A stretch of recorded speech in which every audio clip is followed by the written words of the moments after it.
Yo, what's going on, guys? It's your boy Damien with White Belt Goons. Today I want to talk about an aspect of training for men over 40 that I think often goes overlooked. One of the earliest things that you learn when you start jiu-jitsu at an older age, when you start jiu-jitsu at any age, but I think for guys who are over the age of 40, it really resonates with us. But a lot of times, the people who are in this position, they don't recognize this one aspect. Most people, when they start jiu-jitsu over the age of 40, if you were to ask them 3 months, 6 months, 1 year into their journey, they would probably say, man, I don't really know anything. I haven't really learned anything. Or most people would say that they haven't learned very much. They're learning to survive. They're learning to defend. And the one thing that I want to share with you guys is that is the most important thing. The most important thing that you learn when you first start this is that you're not that guy.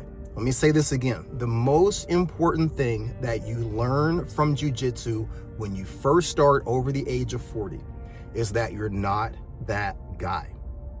Most of us can think back to a time in our life when we were more athletic, when we were stronger, when we were more capable. Some of us, maybe we even got into fights when we were younger, right? I didn't get into fights when I was younger. I have always tried to avoid confrontation, but I'm a bigger guy. Guys, when I first started jiu-jitsu 2 years ago, I was 272 pounds. I'm 6'1".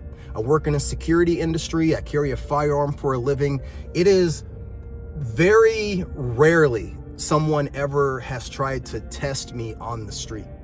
And by that, it's been few and far between that I've ever thought of myself as anything other than capable.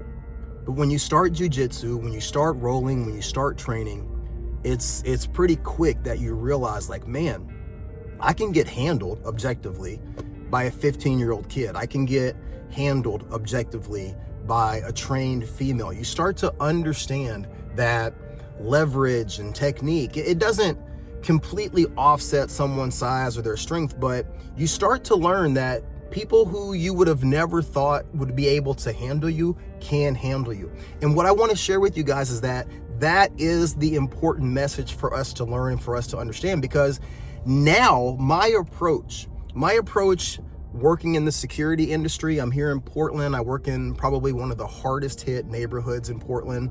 I'm constantly interacting with the homeless community. I'm constantly interacting with people who are addicted to drugs, people who are suffering from mental illness. One of the most awesome benefits that I've gotten from jiu-jitsu is my understanding that you can never judge a book by its cover. You can never underestimate someone's ability to have a better understanding of situational awareness, and that I can be turned inside out by someone who I would never in a million years prior to starting jiu-jitsu have looked at and thought this person could have handled me.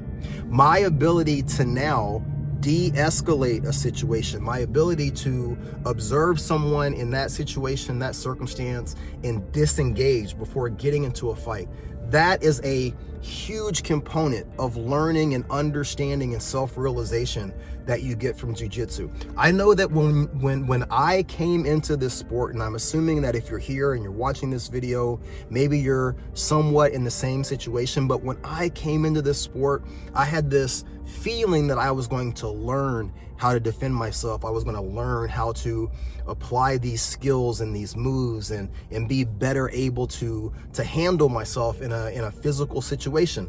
And in a real sense, I am. But the most important thing, the most beneficial thing is that now that I'm aware of where I am in my development, now that I'm aware of where I am in my physicality, where I am in my ability to defend myself, my ability to do certain things on that mat, it's given me a much more legitimate and realistic view of who I am. And now that I have that legitimate and realistic view of who I am, I don't carry myself with that same bravado. I don't carry myself with that same machismo and that same attitude, that same willingness to puff my chest out and buck up against somebody. And to me, that is probably the most beneficial aspect of jiu-jitsu that I could have ever asked for. Because this realization, this understanding of who I am, but more importantly, who I'm not, that to me, that death of ego has probably kept me out of so much trouble and kept me from putting myself in situations that I didn't need to be in.